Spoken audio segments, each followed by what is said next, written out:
Today we're getting into the latest Tesla news, including Tesla's next two cars, Tesla's huge business launching in Texas later this year, and more, so let's get into it. First up today, Tesla held their Q4 2024 earnings call yesterday, and that of course summarized Q4 as well as the entire year and everything they have planned coming up in 2025. They talked a lot about how 2025 is going to be a pivotal year for Tesla and maybe one of the most important in their history. So let's get into all of those details. First, for earnings, Tesla reported $7.1 billion of GAAP operating income in 2024 and $1.6 billion in Q4, and operating cash flow was at $14.9 billion for 2024. In most respects, they missed Wall Street estimates here. As for operations, though, Tesla said that they increased AI training compute by over 400% in 2024, and they're now at over 3 billion miles driven cumulatively on FSD supervised as of January. That is a huge milestone because real-world data collected here makes a huge difference and puts them so far ahead of competition when it comes to full self-driving. To put that into perspective, in Q4, Tesla owners cumulatively drove an average of 9.8 million miles per day using FSD supervised.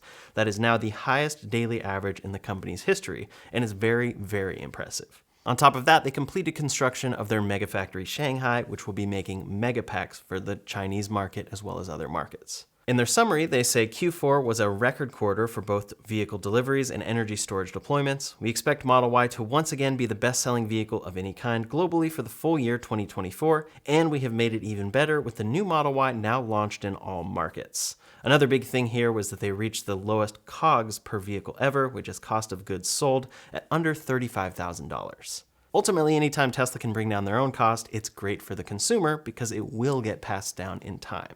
They talked about a lot of things in this earnings report and then this call, but overwhelmingly, the focus was on full self-driving. For FSD, they said 2025 will be a seminal year in Tesla's history as FSD supervised continues to rapidly improve with the aim of ultimately exceeding human levels of safety.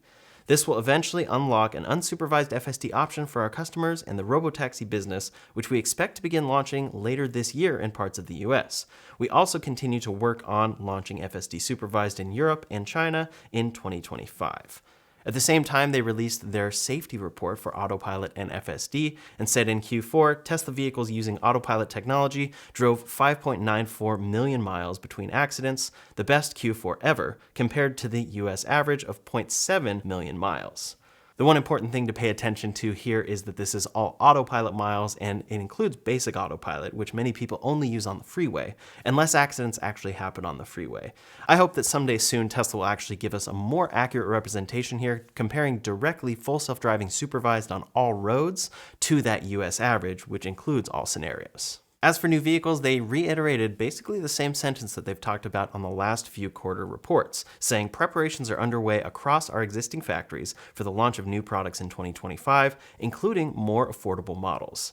Later on in that report, they say plans for new vehicles, including more affordable models, remain on track for start of production in the first half of 2025.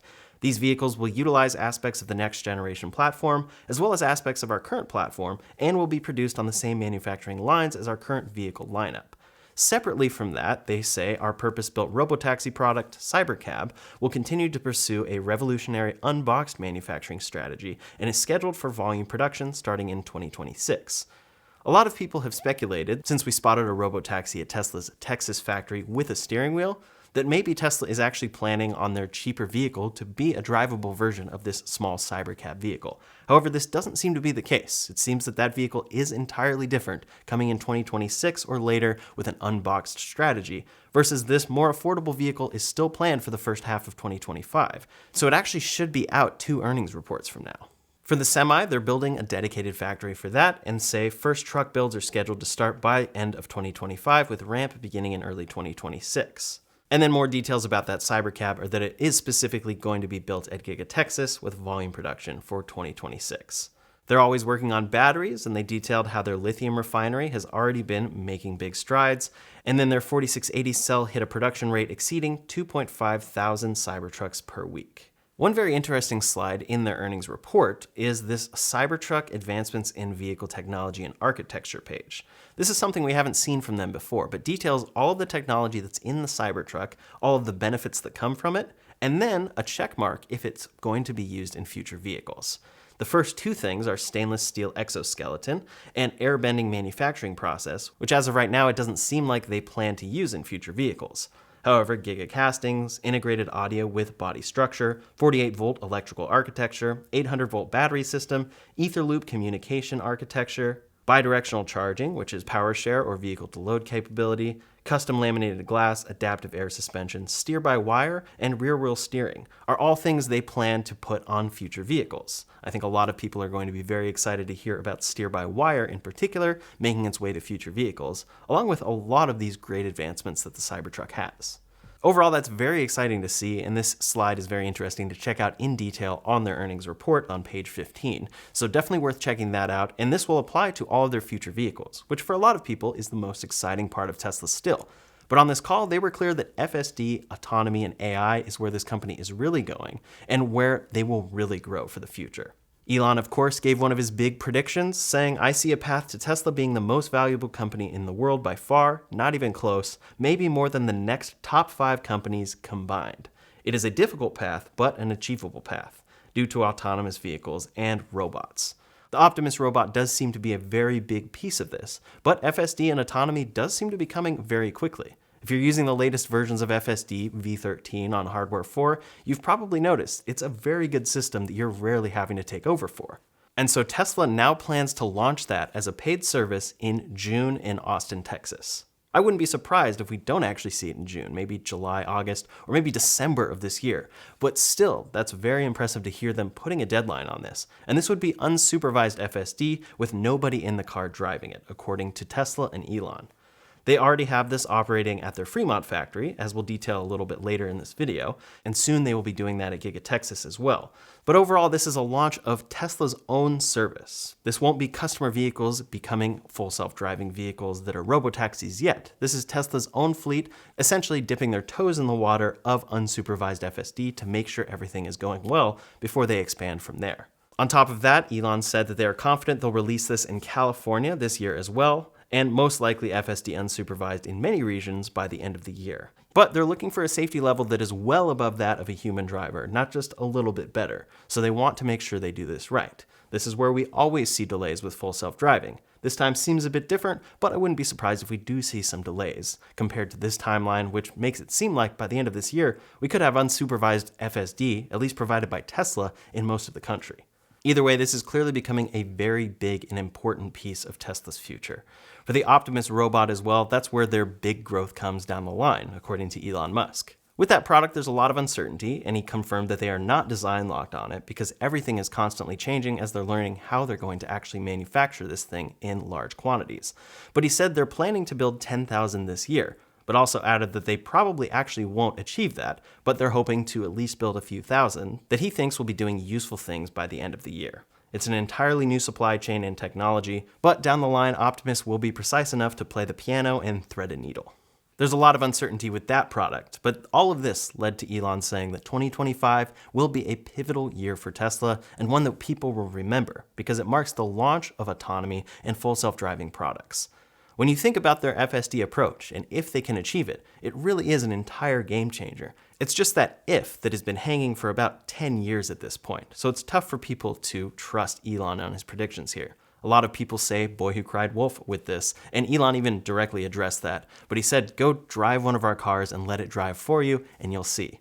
Going into the near future, Tesla has to continue selling cars. They have that brand new Model Y, which should be exciting, and they have those affordable vehicles on the way. But they did say the only constraint they have this year will actually be with battery packs. He said that they'll be addressing that this year, but then things can go really ballistic next year, and then in 27 and 28. Obviously, it seems like he's thinking about those lower cost vehicles that they need tons of battery cells for to be able to ramp up in a major way in the coming years. If the Cybercab truly can do what they're promising, they probably can never make enough of them.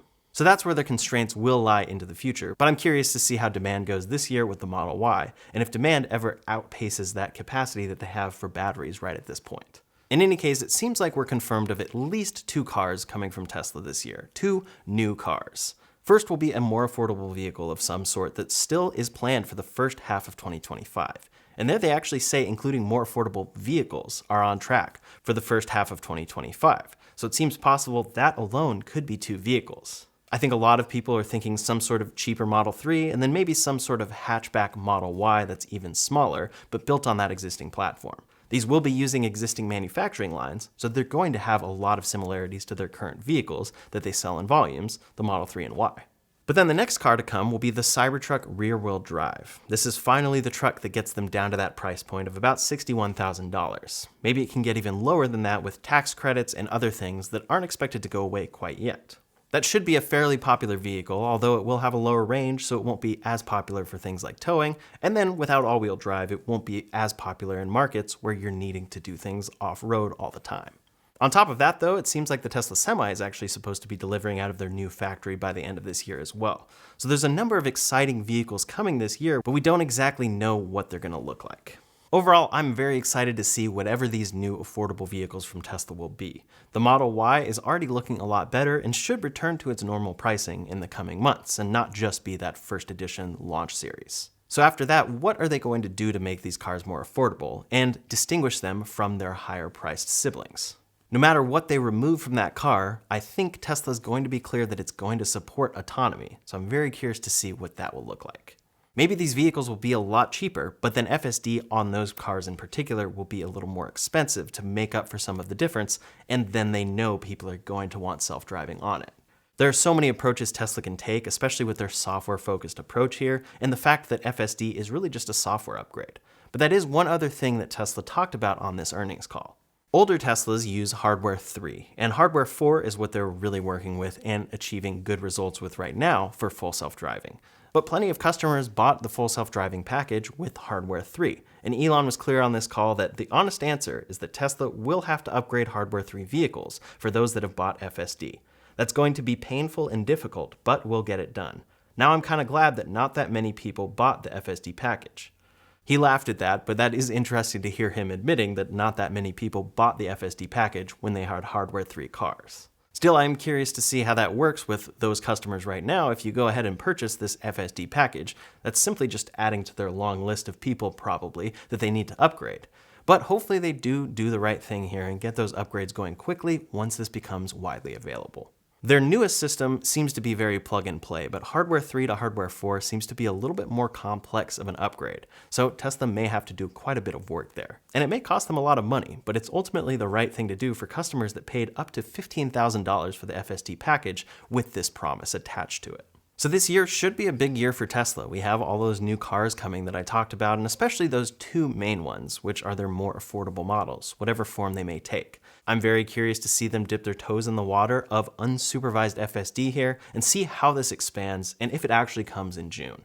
In time, it will probably actually be the biggest business that Tesla has because it's very scalable once they actually achieve good results with it. If they can actually launch that in Austin this year, it will be the start of a multi-billion-dollar business for Tesla that will grow them even further into the future, at least until Optimus, according to Elon Musk.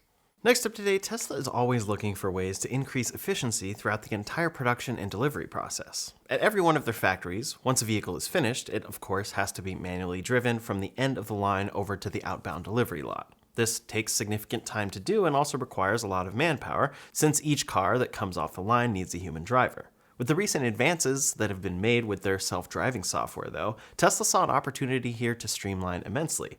All new cars produced out of their Fremont factory will now autonomously drive themselves from the end of the assembly line over to their designated loading docks. Here we see a parade of autonomous cars driving themselves completely unsupervised over 1.2 miles to their destination. From there, these cars are loaded up onto semi-trucks to be dispersed across the country. In this video posted by Tesla, we see the cars driving along the route in both day and night, obeying traffic signs and yielding towards other vehicles and unusual obstacles like forklifts.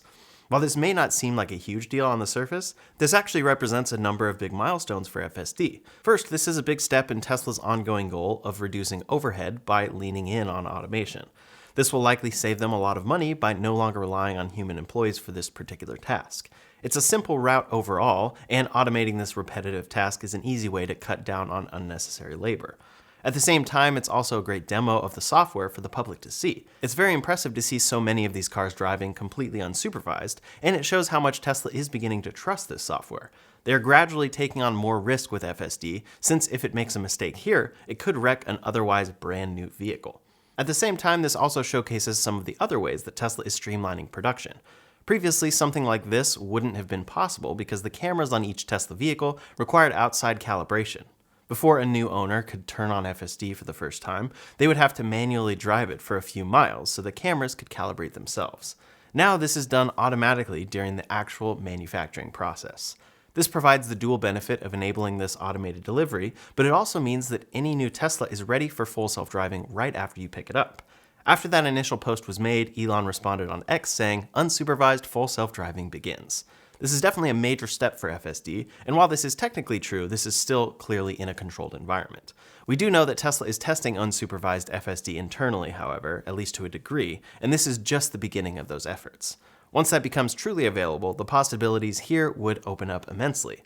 There might even be a day soon where your Tesla could drive itself right to your doorstep. Over at Giga Texas, Tesla is also making big moves in order to speed up Cybertruck delivery.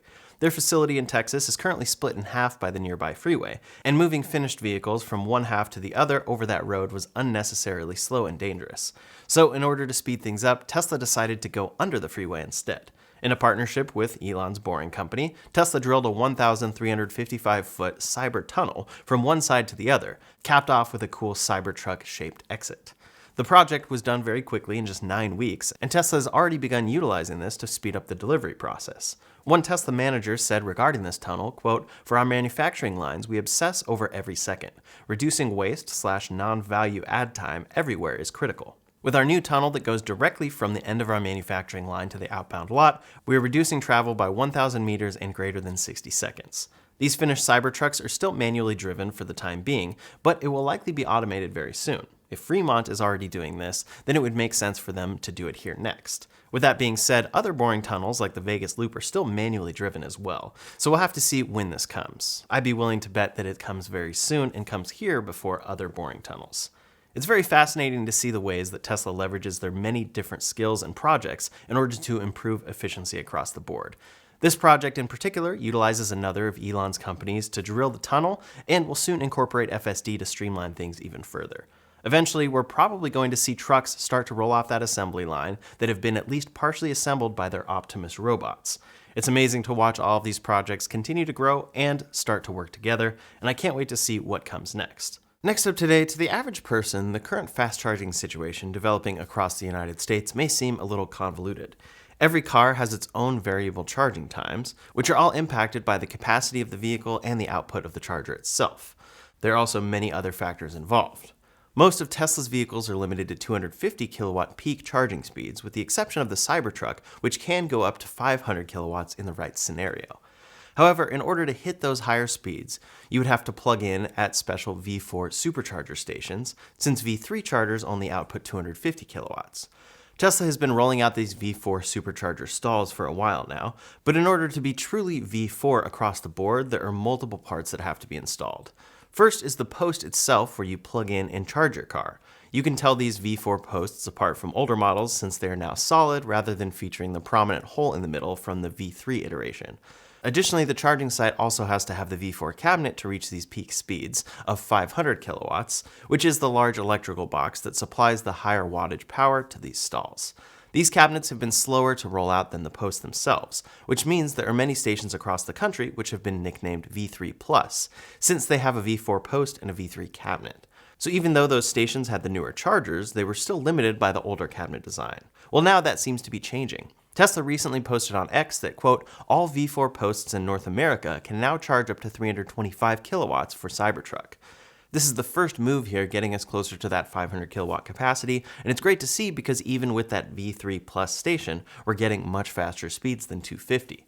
As it stands right now, though, the Cybertruck is the only Tesla vehicle that is capable of charging at those higher speeds, but this will actually benefit a number of fast-charging non-Tesla vehicles that have gained access to the network. This is a very big improvement, and it's great to see Tesla's charging infrastructure continuing to improve. Soon as those V4 cabinets continue their rollout, we're going to see even more stations that can offer those full 500 kilowatt charging speeds to eligible vehicles. It's definitely an interesting situation though, because other vehicles will be able to charge faster than Tesla's own vehicles at their own chargers.